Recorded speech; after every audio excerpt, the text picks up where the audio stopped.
नमस्कार, स्वागत है एक बार फिर से आप सभी का आपके अपने ऑनलाइन इंस्टीट्यूट टारगेट ऑन में। मैं एनके सिंह आप सभी लोगों का हार्दिक स्वागत करता हूं। मैंने आप सभी से कहा था कि बॉटनी के एक और लेक्चर के माध्यम से हम बॉटनी का एक बहुत महत्वपूर्ण सेगमेंट कवर करने की कोशिश करेंगे और उसी के अंतर्गत आज मैं बॉटनी का एक ऐसा अध्याय, एक ऐसी टॉपिक पर बात करने वाला हूं जो कि बहुत ज्यादा महत्वपूर्ण है और वो है मॉर्फोलॉजी ऑफ प्लांट। मॉर्फोलॉजी का मतलब होता है आकार की। मॉर्फोलॉजी दो शब्दों से मिलकर बना है, एक है मॉर्फस और दूसरा है लॉजी। मॉर्फस का मतलब होता है कि जो पौधों के आकार होते हैं, और जब आप पौधों के आकार या शेप या साइज की बात करते हो तो इसमें जड़ भी आ जाता है, इसमें तना भी आ जाता है, इसमें पत्ती भी आ जाता है, इसमें पुष्प भी आ जाता है, इसमें फल भी आ जाता है। और जब आप उसकी लॉजी यानी कि अध्ययन करते हैं, लॉजी कहीं भी लग गया तो उसका मतलब अध्ययन किया जाएगा। तो पौधों के आप जड़ की अध्ययन करिए, जड़ का अध्ययन करिए, जड़ का अध्ययन करिए, उसके तना का अध्ययन करिए, उसके पत्ती का अध्ययन करिए, उसके पुष्प का अध्ययन करिए, उसके पुष्प का अध्ययन करिए, उसके फल का अध्ययन करिए। तो अगर आप किसी भी प्लांट के जड़, तना, पत्ती या पुष्प का अध्ययन कर रहे हैं तो वो आप जिसके अंतर्गत करेंगे वही क्या कहलाता है, वही कहलाता है हमारा मॉर्फोलॉजी। ठीक है, वही क्या कहलाता है हमारा, वही कहलाता है हमारा मॉर्फोलॉजी। तो मॉर्फोलॉजी के अंतर्गत आप किसी भी पौधे के जड़, तना, पत्ती और पुष्प का क्या करते हैं, अध्ययन करते हैं। तो हम वन बाय वन करके, स्टेप बाय स्टेप करके, एक एक करके इस क्लास में मेरा प्रयास रहेगा कि जड़, तना, पत्ती और पुष्प और फल का अध्ययन मैं करवा दूं तेजी के साथ में। ठीक है, सबसे पहले हम स्टार्ट करते हैं कुछ बेसिक चीजों से। देखिए, आकारकी के आधार पे पौधे तीन प्रकार के होते हैं। एक जिसको आप बोलते हैं हर्ब, एक होता है सर्ब और एक होता है ट्री। एनसीईआरटी ने दिया है कि शाख, हर्ब उसे कहते हैं जिनके पास में लकड़ियां नहीं होती हैं, काष्ठ विहीन होती हैं, उनमें वुडलेस होती हैं, उनमें लकड़ियां नहीं होती हैं। जैसे अगर मैं कहूं धनिया, मिर्चा, टमाटर, सोया, मेथी, गाजर, अगर ये सारे जितने भी मैं नाम ले रहा हूं, क्या इन प्लांट्स में लकड़ियां पाई जाती हैं? नहीं सर। तो आप साग को साग के नाम से याद रखना। कहते साग बनाइए आज, तो पालक, सोया, मेथी, धनिया, मिर्चा जो भी आप बोलते हो वो साग के अंतर्गत आते हैं, हर्ब के अंतर्गत आते हैं। दूसरा आता है सर्ब। ये हर्ब से बड़े होते हैं लेकिन इनकी लकड़ियां आर्थिक दृष्टिकोण से महत्वपूर्ण नहीं होती, ईंधन के काम में आ जाती हैं। अब ऐसा नहीं कि इनसे बेड बन जाएगा, इनसे चेयर बन जाएगा, इनसे टेबल बन जाएगा। ईंधन के काम में आएंगी, जलाने के काम में आ सकते हैं, तो उन्हें हम झाड़ी कहते हैं। जैसे अनार, गुड़हल, गुलाब, चमेली, मेहंदी का पौधा, ये सब के सब सर्ब के अंतर्गत आएंगे। और ट्री, ये वेल डेवलप ये प्लांट्स होते हैं, पौधे होते हैं, और इनमें लकड़ियां जो निकलती हैं, इनसे जो लकड़ियां प्राप्त होती हैं उनका आर्थिक दोहन आप कर सकते हैं। जामुन की लकड़ियों का, नीम की लकड़ियों का, बरगद की लकड़ियों का, बबूल के जो है, ये सारे के सारे जो विकसित, सबसे विकसित जो पौधे होते हैं उन्हीं को आप ट्री कहते हैं। अब कुछ बेसिक जानकारी यहां समझ लीजिए तने और जड़ के विषय में, कि तने का विकास जो होता है वो प्ल्यूमूल से होता है और जड़ का विकास जो होता है वो रेडिकल यानी कि मूलांकुर से होता है। जब आप किसी भी बीज को जमीन में धसाते हैं तो बीज को जमीन में धसाने के पश्चात जो है बीज का कुछ हिस्सा जो होता है वो जमीन के नीचे जाता है और कुछ हिस्सा जो होता है वो जमीन के ऊपर जाता है। तो वो जो जमीन के ऊपर जाता है इसी को हम क्या कहते हैं, इसी को हम प्रांकुर कहते हैं, इसी को हम प्रांकुर कहते हैं। और यही प्रांकुर आगे चल करके क्या बन जाएगा, आगे चल करके तना बन जाएगा, आगे चल करके क्या बन जाएगा, तना बन जाएगा। और बीज का वह हिस्सा जो जमीन के अंदर ही जाता जा रहा है, अंदर ही जा रहा है, अंदर ही चला जा रहा है, उसको हम क्या कहते हैं, उसको हम कहेंगे कि वो रेडिकल से उसका विकास हुआ है, यानी कि उसका मूलांकुर से विकास हुआ है। और ये किसका विकास करेगा, ये जड़ का विकास करेगा। तो ये तने का विकास करेगा, ये जड़ का विकास करेगा। तो बीज का प्रांकुर तने का विकास करता है, बीज का मूलांकुर जो होता है जड़ का विकास करेगा। ये बात याद रख लेना। अब चलते हैं, सबसे पहले बात करते हैं जड़ पे, रूट पर बात करते हैं। समझिएगा, पहली बात तो समझिएगा कि ये बीज के मूलांकुर से विकसित होता है और ये ऋणात्मक प्रकाशानुवर्ती होती हैं और धनात्मक जलानुवर्ती होती हैं, धनात्मक गुरुत्वानुवर्ती होती। मतलब क्या हुआ समझो, जैसे अगर आप किसी भी पौधे के बीज को अगर आप देखिए तो जो जड़ें होती हैं, जड़ें वो सूर्य के प्रकाश से दूर, सूर्य भाई ऊपर होता है, मिट्टी के ऊपर होता है सूर्य, यहाँ पे तो ये सूर्य से दूर भाग रही हैं, सूर्य से दूर भाग रही हैं, यानी कि आप कह सकते हो सूर्य के प्रति ये क्या है, निगेटिव। और पानी नीचे है तो पानी की तरफ जा रही है, तो पानी के प्रति ये क्या है, पॉजिटिव। पानी के प्रति क्या है, पॉजिटिव। नीचे गुरुत्वाकर्षण है तो ये गुरुत्वाकर्षण के करीब जा रही है, मतलब पॉजिटिव। तो यही कहा गया है कि जड़ें जो होती हैं ऋणात्मक होती है किसके प्रति, प्रकाश के प्रति, प्रकाश के प्रति। और धनात्मक किसके प्रति होती हैं, जल के प्रति, जल की तरफ। और धनात्मक किसके प्रति होते हैं, गुरुत्वाकर्षण के प्रति। ठीक है, ये जो जड़ें होती हैं ये मैकेनिकल सपोर्ट प्रदान करती हैं और जड़ें धरती से जल को क्या करती हैं, एब्जॉर्ब करती हैं, अवशोषित करती हैं। और अवशोषित करके पौधों के पोषण में सहायता इस प्रकार से करती हैं क्योंकि जल को एब्जॉर्ब करेंगी, फिर जाइलम को थमा देंगी और वो जाइलम पत्तियों तक उस जल को लेकर के जाएगा। ठीक है, दो प्रकार की जड़ें होती हैं, एक टैप रूट, एक एडवेंटिशियस रूट। एक टैप रूट और दूसरा रूट का प्रकार है एडवेंटिशियस रूट। टैप रूट पे बात करते हैं। टैप रूट एक ऐसा रूट होता है जिसमें एक मोटी जड़ होती है ना, और उसी से अलग अलग जड़ें निकली होती हैं। एक मोटी जड़ होती है, उसी से अलग अलग जड़ें निकली रहती हैं, ये टैप रूट है, टैप रूट है। लेकिन दूसरे प्रकार का जो एडवेंटिशियस रूट होता है ना, उसमें कोई भी मोटी जड़ नहीं होती है, कई ढेर सारी जड़ें ऐसे निकली रहती हैं, उनको रेशेदार जड़ भी कहते हैं, रेशेदार जड़ कहते हैं। जैसे गेहूं या चावल, गेहूं या धान के पौधे को अगर उखाड़िए तो उनकी जड़ों को देखेंगे तो उसमें ये वाली जड़ पाई जाएगी, है ना। और अगर नीम का पौधा, बबूल का पौधा, बरगद का पौधा, पीपल का पौधा, इस प्रकार के पौधों की बात करेंगे तो उसमें टैप रूट पाया जाता है। तो टैप रूट को समझ में आ गया आपको कि टैप रूट जो होती हैं वो द्विबीजपत्री पौधों में पाई जाती हैं, द्विबीजपत्री पौधों में पाई जाती हैं। द्विबीजपत्री पौधों का मतलब है वही जो वेल डेवलप पौधे होते हैं जिनमें दो बीज पत्र पाए जाते हैं, अभी उस पर भी हम बात कर लेंगे। ठीक है, इसके बाद यहां पर आते हैं मूसला जड़ों के प्रकार पे बात करते हैं। बहुत बार ये सवाल पूछा गया है, तो मूसला जड़ों में याद रख लेना, गाजर जो होता है याद रखना वो एक प्रकार की शंक्वाकार जड़ है, कोनिकल रूट होता है, कोनिकल रूट। बहुत बार सवाल पाया जाता है, सवाल पूछा गया है कि जो गाजर होता है वो कोनिकल, कोनिकल का मतलब शंक्वाकार, शंक्वाकार का मतलब होता है जैसे आपने बर्थडे कैप को देखा है, बर्थडे वाली जो टोपी लगाई जाती है, जैसे जैसे नीचे की तरफ आते हैं वैसे वैसे वो छोटी होती चली जाती है, पतली होती चली जाती है, वैसे गाजर है। गाजर में शंक्वाकार जड़ पाई जाती है। दूसरा होता है कुंभ रूपी जड़, नेपिफॉर्म रूट, उसमें चुकंदर और सलजम आता है। क्वेश्चन पूछा जाता है कि निम्नलिखित में से कौन जड़ का प्रकार है, निम्नलिखित में से कौन तने का प्रकार है, तो आपको बताना पड़ेगा। तर्क रूपी जड़ यानी कि फ्यूसीफॉर्म रूट के अंतर्गत मूली आता है।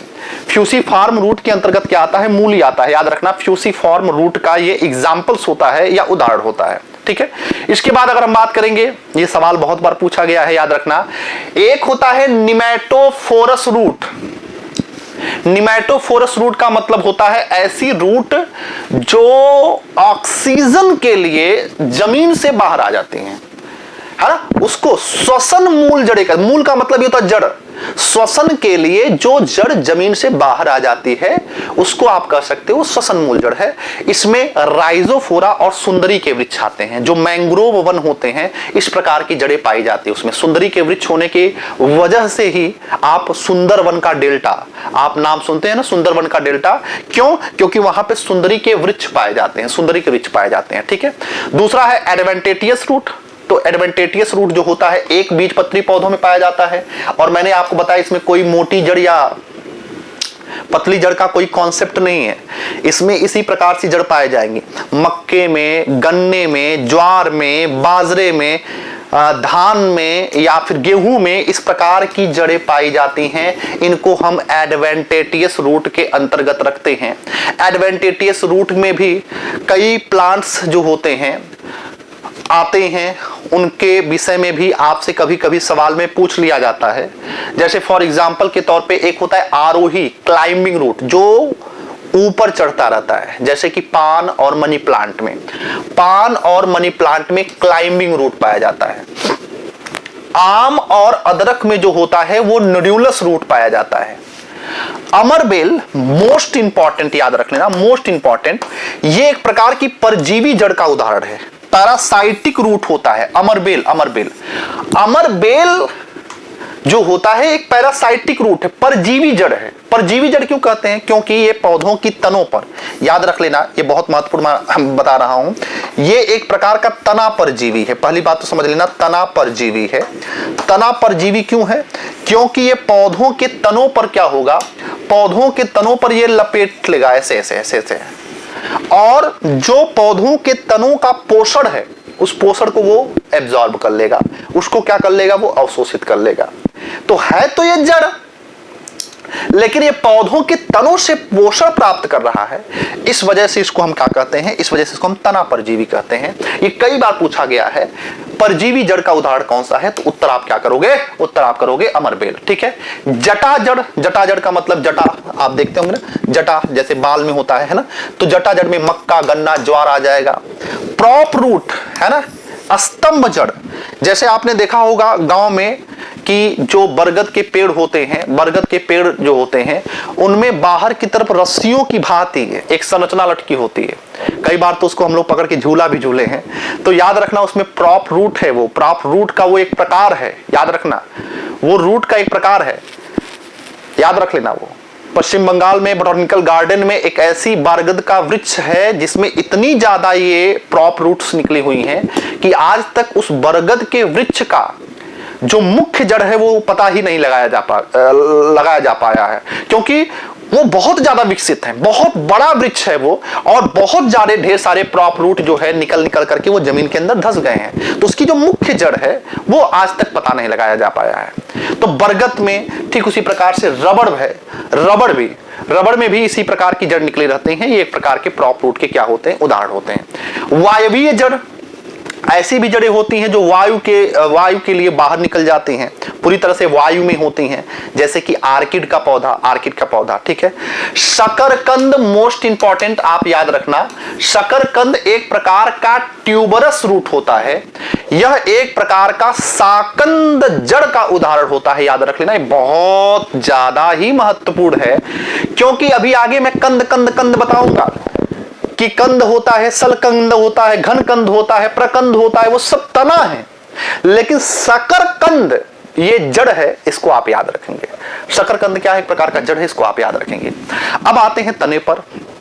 तने की बेसिक प्रॉपर्टी आपने पढ़ लिया, तने का विकास किससे हुआ है, प्रांकुर से।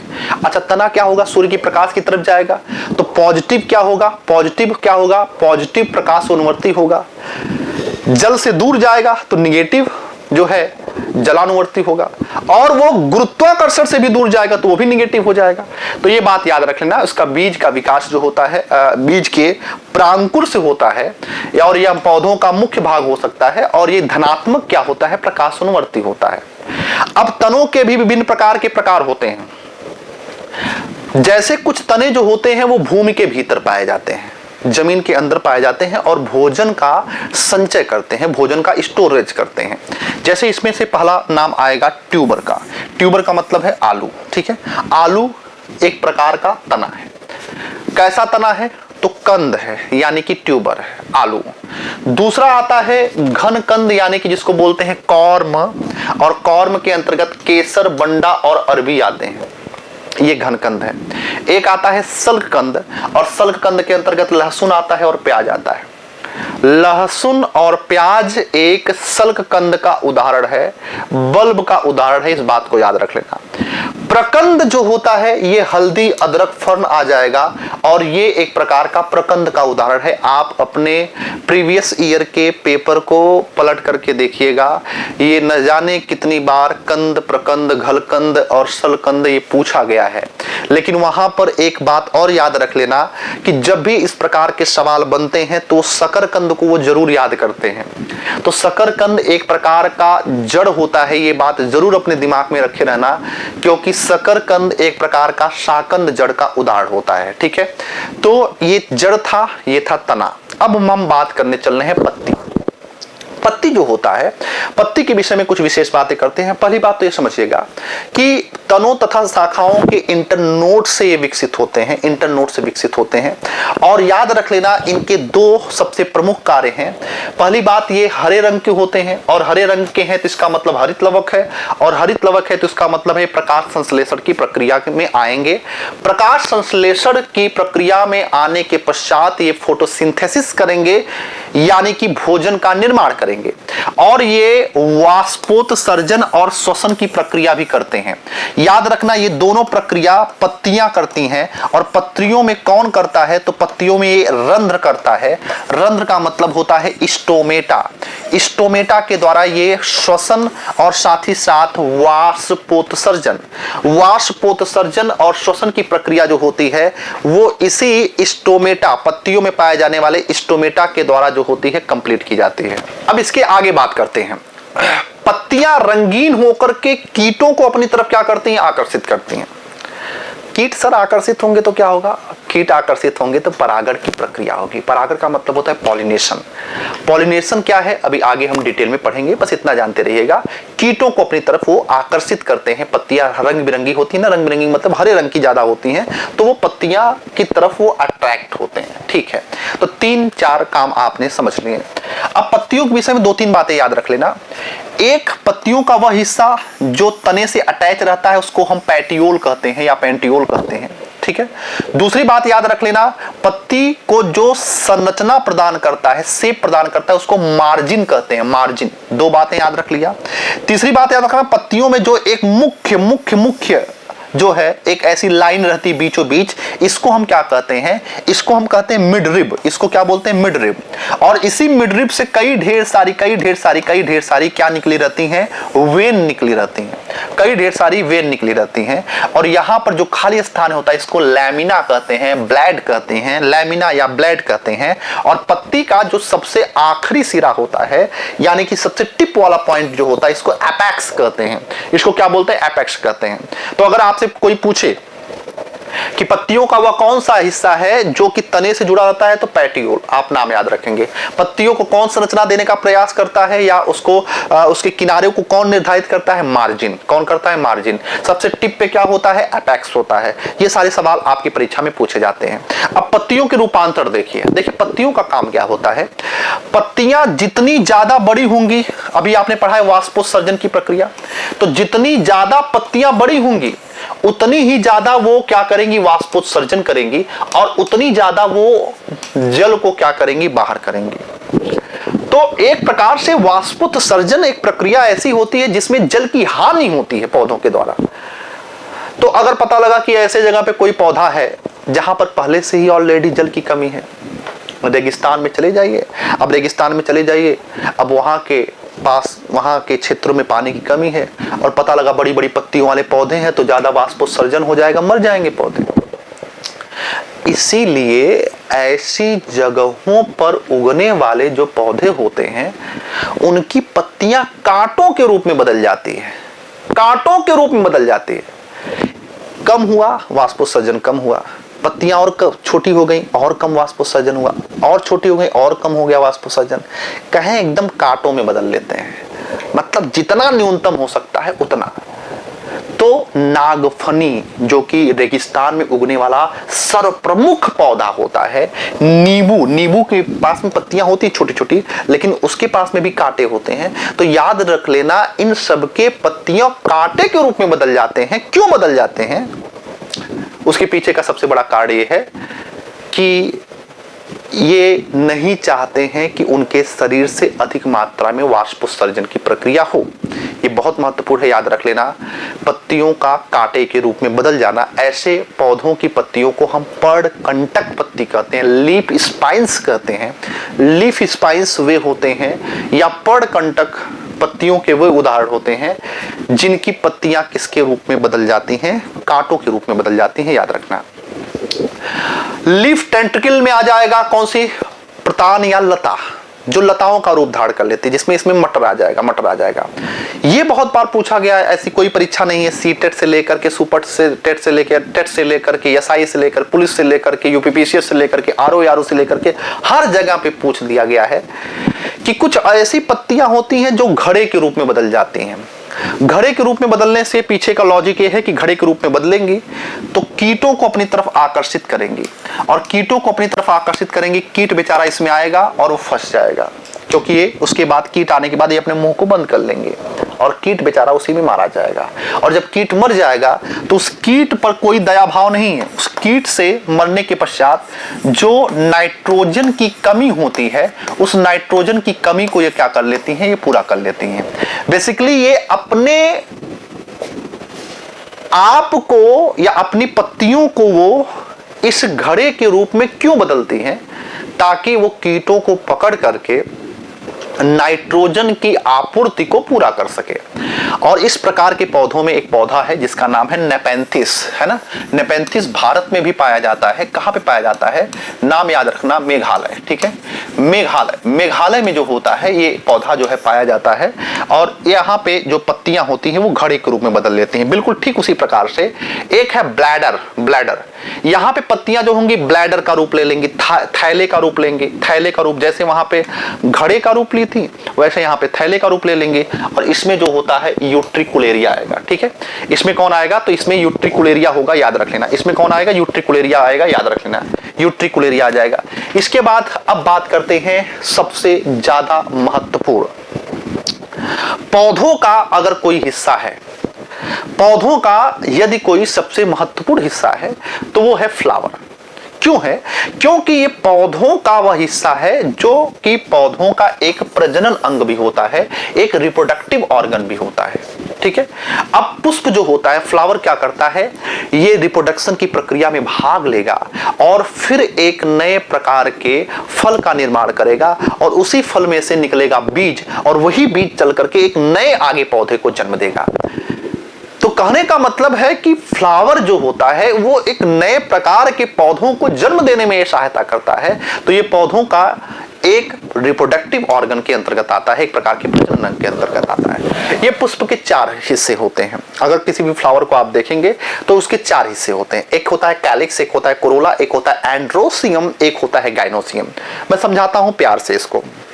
जब आप किसी फ्लावर को देखते हैं तो फ्लावर का एक डंठल होता है, डंठल देखें, जैसे मैं एक चित्र लेता हूं, जैसे ये फ्लावर का एक डंठल है, ये डंठल है, ठीक है, डंठल है। जैसे आप वैलेंटाइन डे पे ऐसे पकड़ते हैं और इसे किसी को देते हैं। तो ये जो हरा हिस्सा है, हरा हिस्सा, ये जो हरा हिस्सा होता है, प्रत्येक डंठल जो होता है वो ऐसे ऐसे ऐसे, ठीक है, वो डंठल से वो ऐसे जो है एक हिस्सा, हरा हिस्सा होता है। कोई भी फ्लावर हो, किसी भी रंग का, वो हरे रंग का ही रहेगा।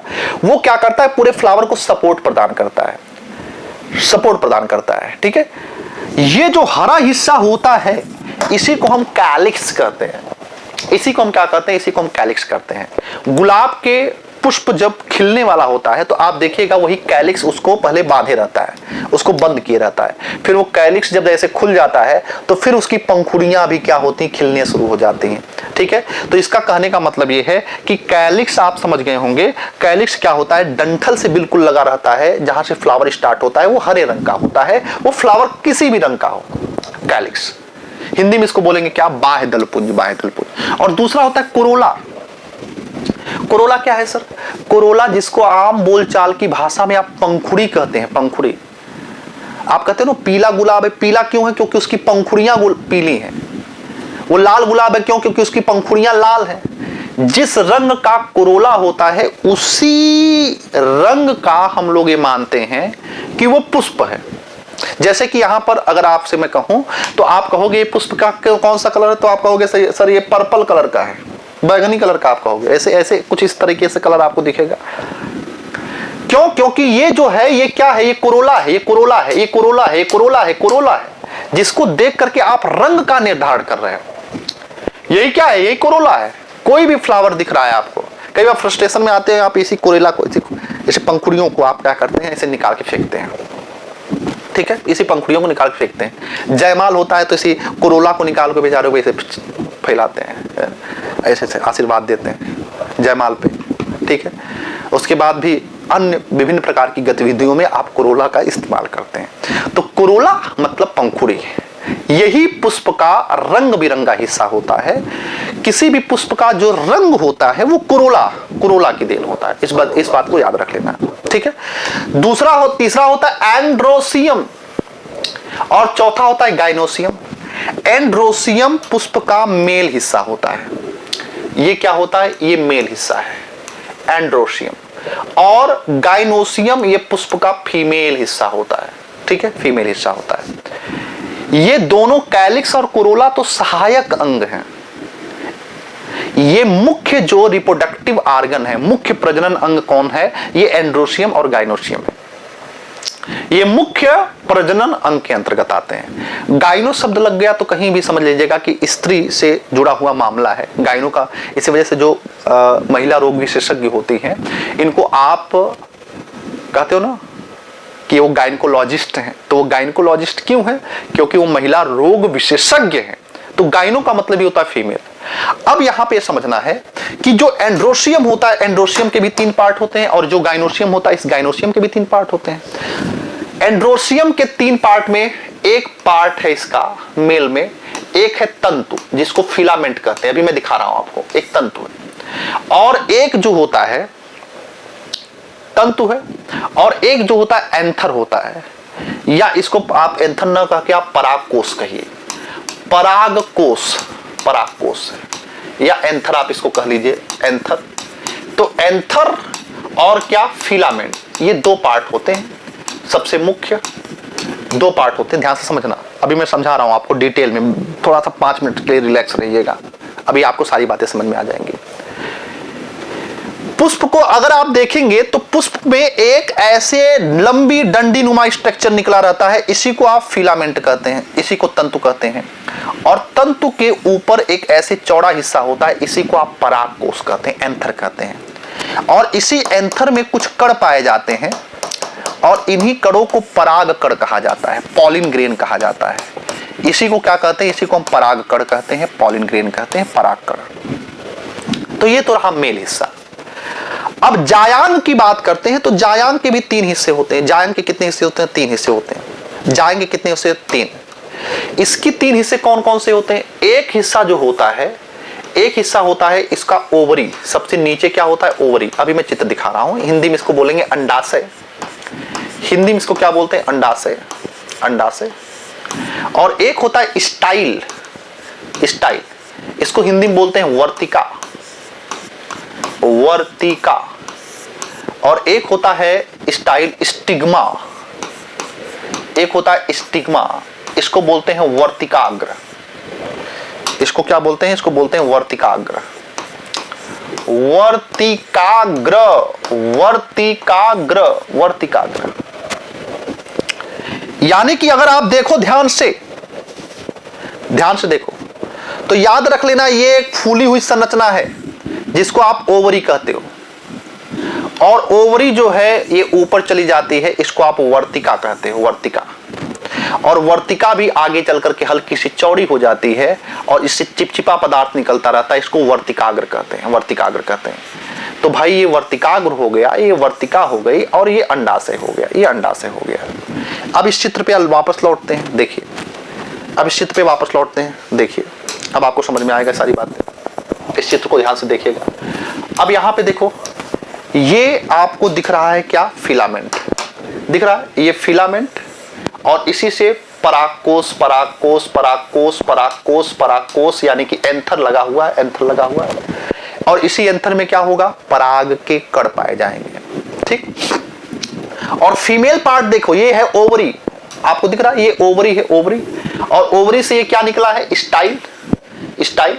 और स्टाइल आगे चलकर क्या बढ़ गया? ये स्टिग्मा, स्टिग्मा। तो स्टाइल, स्टिग्मा और ओवरी, ये 3 पार्ट्स होते हैं। अब होता क्या है, समझो इस बात को। जो अंड कोशिका होती है फ्लावर में, वो इस अंडाशय में है। ये क्या है? अंड कोशिका है। ये कहां पे है? ये अंड कोशिका कहां पे है? ये अंड कोशिका इस अंडाशय में है, ओवरी में है। अब याद रखो, जंतुओं में क्या होता है? जंतुओं में स्पर्म निकलता है, ओवम के पास में जाता है, ओवम से मुलाकात होती है, फर्टिलाइजेशन होता है, और फर्टिलाइजेशन के पश्चात एक नए भ्रूण का निर्माण होता है। ठीक वही कॉपी एडिट पेस्ट करिए कि पुष्प से ये पराग कण निकलेगा। क्या करेगा? पराग कण क्या करेगा? ये निकलेगा। अब पराग कण निकलेगा निकलेगा निकलेगा और पराग कण निकलते निकलते निकलते निकलते निकलते निकलते निकलते निकलते निकलते कहां पे पहुंचेगा? ये पराग कण निकलते हुए पहुंचेगा कहां पे? ये पहुंचेगा कहां पे? पहले वर्तिकाग्र पर जाएगा, वर्तिकाग्र पर जाएगा। अब कैसे ये जाएगा? ये जंतुओं के माध्यम से भी जा सकता है, हवा के माध्यम से जा सकता है, पानी के माध्यम से जा सकता है। बहुत हल्का होता है ना, जैसे हवा चली। अब ये पराग कण जो है यहां से निकला और पराग कण बहते बहते बहते बहते जा रहा है, तब तक वर्तिकाग्र पे ये चिपचिपा पदार्थ स्रावित करती रहती है हमेशा, इसी जाके चिपक जाएगा और ये यहां से यहां तक ट्रेवल करेगा, यहां से यहां तक ट्रेवल करके यहां पे पहुंचेगा। इसी प्रक्रिया को हम क्या कहते हैं? इसी प्रक्रिया को हम परागण कहते हैं। इसी प्रक्रिया को हम क्या कहते हैं? परागण। परागण का मतलब क्या होता है? पॉलिनेशन। इसी को हम क्या बोलते हैं? इसी को हम बोलते हैं पॉलिनेशन। इसी को हम क्या बोलते हैं? पॉलिनेशन। तो पॉलिनेशन क्या है? परागण क्या होता है? पराग के कण का निकल करके, पराग के कण का निकल करके गाइनोसियम यानी कि जायांग के वर्तिकाग्र पर पहुंचना या वर्तिकाग्र पर पहुंचना, पराग कण का वर्तिकाग्र पर पहुंचना परागण कहलाता है। क्या कहलाता है? परागण, पॉलिनेशन कहलाता है। अब ये कीट यहां पर आकर बैठा, फिर यहां पर जाके बैठ गया, तो कीट यहां पर जब बैठा था तो उसने पराग के कणों को चिपका लिया और जब उड़ा तो वहां पर, यहां पे जब बैठा तो उसने यहां पर दे दिया, हो गया परागण। हवा चली तो पराग कण यहां से निकला, यहां पे चिपक गया। पानी चला, जैसे पानी में गिर गया पराग कण, अब वो पानी में तैरते तैरते तैरते तैरते यहां पे पहुंच गया। किसी भी तरीके से परागण हो सकता है। अब एक बार पराग के कण यहां पे आ गए तो वे पराग के कण क्या होंगे? फिर इस स्टाइल के माध्यम से कहां पे पहुंचेंगे? ये पहुंचेंगे इस ओवरी के अंड कोशिका के पास में और वहां पे होगा फर्टिलाइजेशन और फर्टिलाइजेशन के पश्चात जो है वहां पे फिर धीरे धीरे फल का निर्माण होना शुरू होगा। तो ये पूरा फ्लावर मैंने आपको इसी रेखा चित्र के माध्यम से पढ़ा दिया और यही पूरा चीजें लिखी गई हैं कि कैलिक्स क्या होता है। कैलिक्स समझ में आया? ये किसका रंग क्या होता है? हरा होता है और हरा रहेगा तो क्या करेगा? प्रकाश संश्लेषण करेगा और प्रकाश संश्लेषण करेगा तो क्या करेगा? पोषण प्रदान करेगा। रिवाइज कर लेते हैं इसको, ठीक है। उसके बाद क्या है? कोरोला। कोरोला क्या होता है? रंगीन होता है और रंगीन होने की वजह से क्या करेगा? कीटों को अपनी तरफ आकर्षित करेगा और कीट अपनी तरफ आकर्षित करेगा तो परागण की क्रिया होगी। तो परागण की क्रिया में कोरोला क्या करेगा? सहायता करेगा। फिर आता है गाइनोसियम। गाइनोसियम के कितने पार्ट होते हैं? 3। एक है ओवरी, एक है स्टाइल, है ना। एक है क्या? ओवरी, एक है क्या? स्टाइल, और फिर क्या है? एक है स्टिग्मा, ठीक है। स्टिग्मा जो जिसके विषय मैंने आपको बता दिया कि इससे चिपचिपा पदार्थ स्रावित होता है जो परागकणों को चिपकाने का कार्य करता है। फिर एंड्रोशियम। एंड्रोशियम के भी 3 पार्ट हैं। इसने मैंने 2 बताए, 3 परागकण को भी शामिल कर लिया है। तो एक फिलामेंट है, एक परागकोश है, एक परागकण है। परागकण का निकलना, परागकोश से परागकण का निकलना और कहां पे जाना? वर्तिकाग्र पर जाना, स्टिग्मा पर जाना। क्या कहलाता है? परागण कहलाता है। परागण कितनी प्रक्रिया होती है? कितने प्रकार का होता है? 2। एक सेल्फ पॉलिनेशन और दूसरा क्या होता है? Cross pollination. एक होता है सेल्फ पॉलिनेशन, दूसरा है क्रॉस पॉलिनेशन। जब एक ही पौधे पर नर और मादा दोनों जननांग हों और वहां पे परागण हो तो उसको स्वपरागण कहते हैं, जैसे गेहूं में, सरसों में। लेकिन आपने अक्सर गांव में देखा होगा कि आंवला का वृक्ष लगा हुआ है, बढ़िया हरा भरा है, वृक्ष विकसित है लेकिन फल नहीं हो पा रहा है। पपीता का पौधा है, बढ़िया हरा भरा वृक्ष है लेकिन उसमें फल नहीं आ रहा है, क्योंकि उसमें नर भाग और मादा भाग दोनों अलग अलग पौधों में होते हैं, जिससे परागण की प्रक्रिया नहीं हो पा रही है और फल का निर्माण नहीं हो पा रहा है। तो जो बड़े बुजुर्ग होते हैं कहते हैं एक और पपीता ला के लगा दो बगल में, या एक आध 2 आंवला और आसपास लगा दो, तो उससे क्या होगा? एक वृक्ष से दूसरे वृक्ष में ये नर और मादा जो मुख्य कोशिकाएं हैं वो आपस में मिलती रहेंगी, फर्टिलाइजेशन होता रहेगा, नए फल का निर्माण होता रहेगा। तो जब अलग अलग पौधों पे पाए जाते हैं तो वहां पे क्रॉस पॉलिनेशन, जब नर और मादा जननांग अलग अलग पौधे पे पाए जाते हैं तो क्रॉस पॉलिनेशन, और एक ही पौधे पे पाए जाते हैं तो वहां पे सेल्फ पॉलिनेशन होता है, यानी कि स्वपरागण होता है। देखो, जल के द्वारा परागण होगा तो एक शब्द इस्तेमाल किया गया है इसमें, फिली। फिली अगर जुड़ गया तो फिली का मतलब होता है परागण। फिली का मतलब जो होता है क्या, परागण। फिली का मतलब क्या होता है, परागण। हाइड्रो का मतलब होता है जल, जल के द्वारा परागण हो गया तो हाइड्रोफिली। और एनिमो का मतलब होता है वायु, वायु के माध्यम से हो गया परागण तो एनिमोफिली।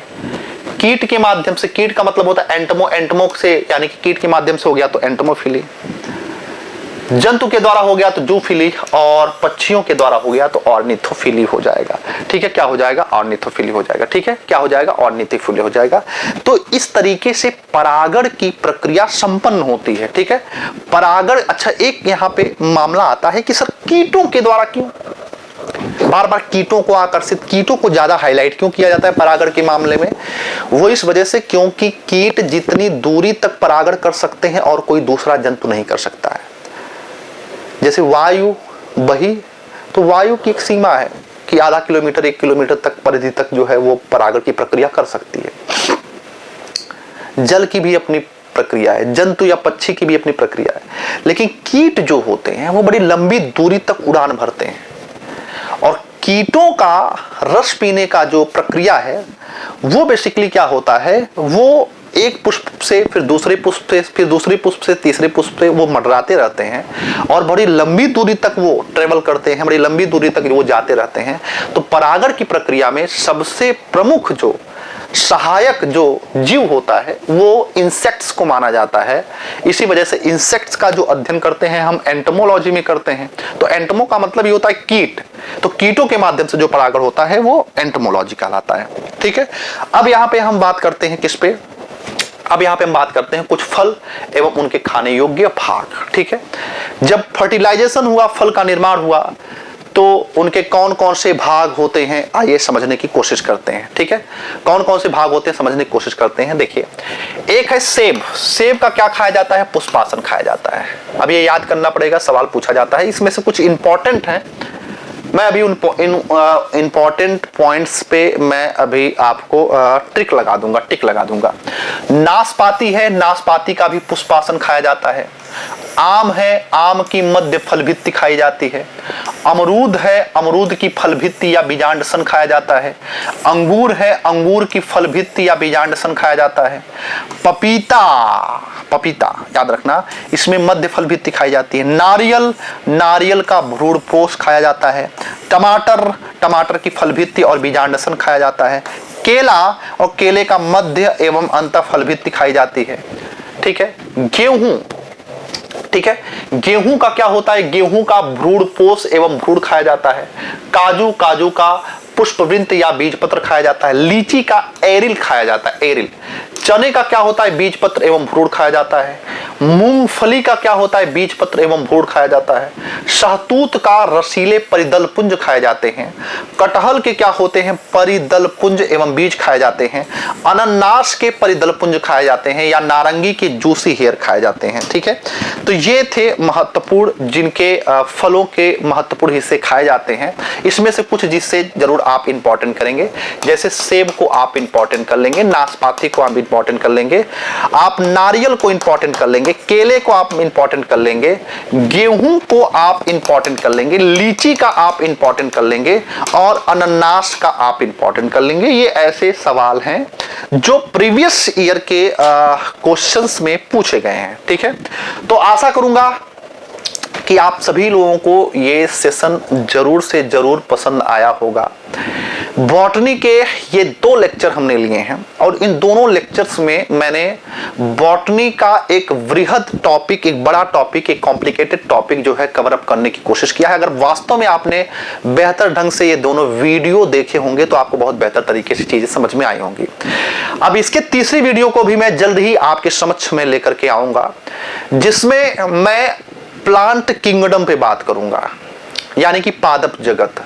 पादप जगत के विषय में आप जानते हैं कि पादप जगत भी एक बहुत महत्वपूर्ण टॉपिक के अंतर्गत आता है और इसमें हम basically Thallophyta, bryophyta, pteridophyta, angiosperm, gymnosperm, कवक, लाइकेन, स्फैग्नम नामक पौधे, है ना, और वहीं पर हम जो मोनोकॉट और डाइकॉट का जो कॉन्सेप्ट है, उस मोनोकॉट और डाइकॉट के भी कॉन्सेप्ट को देखने का प्रयास करेंगे। बड़ा ही आप लोगों के लिए कंफ्यूजन की स्थिति बनी रहती है ना, एक बीजपत्री क्या होते हैं, द्विबीजपत्री पौधे क्या होते हैं, उन तमाम प्रकार के प्लांट्स के विषय में, उन तमाम प्रकार के पौधों के विषय में भी आगे हम बातचीत करेंगे। ठीक है, तो आशा करूंगा कि आपको विज्ञान विषय में काफी सहजता और सरलता का अनुभव हो रहा है। इसी तरीके से धीरे धीरे मैं आपके समक्ष नई नई वीडियो लेकर के आता रहूंगा और आप के पढ़ाई या आपके अध्ययन को और सुगम बनाने का प्रयास मैं एनके सिंह करता रहूंगा। आशा करूंगा ये वीडियो आपको बहुत अच्छी लगी होगी, बहुत कंटेंटफुल लगी होगी, समृद्ध लगी होगी। तो जरूर अपने कमेंट्स के माध्यम से, जरूर अपने सकारात्मक प्रतिक्रिया के माध्यम से आप जरूर बताने का प्रयास करेंगे कि कैसे और किस तरीके से ये वीडियो आपको पसंद आ रही है। ठीक है, और आगे किस टॉपिक पे आप वीडियो बनवाना चाहते हैं या कौन सा टॉपिक आपको बहुत कॉम्प्लिकेटेड लगता है वो भी आप जरूर बताइए, क्योंकि जो कॉम्प्लिकेटेड टॉपिक जहां पे बच्चों को बहुत कठिनाई का सामना करना पड़ता है या ऐसे टॉपिक जो उनको समझ में जल्दी नहीं आते हैं, उन वीडियोस को आपके समझ लाने के लिए मैं बहुत लालायित रहता हूं। मेरा पूरा प्रयास रहता है कि ऐसे वीडियो मैं लेकर के आऊं, ऐसे कॉन्सेप्ट्स लेकर के आऊं जहां पर आपको ज्यादा कठिनाई का सामना करना पड़ता है। ठीक है, तो मिलूंगा आपसे जल्द ही एक नए वीडियो में। थैंक यू, नमस्कार, जय हिंद।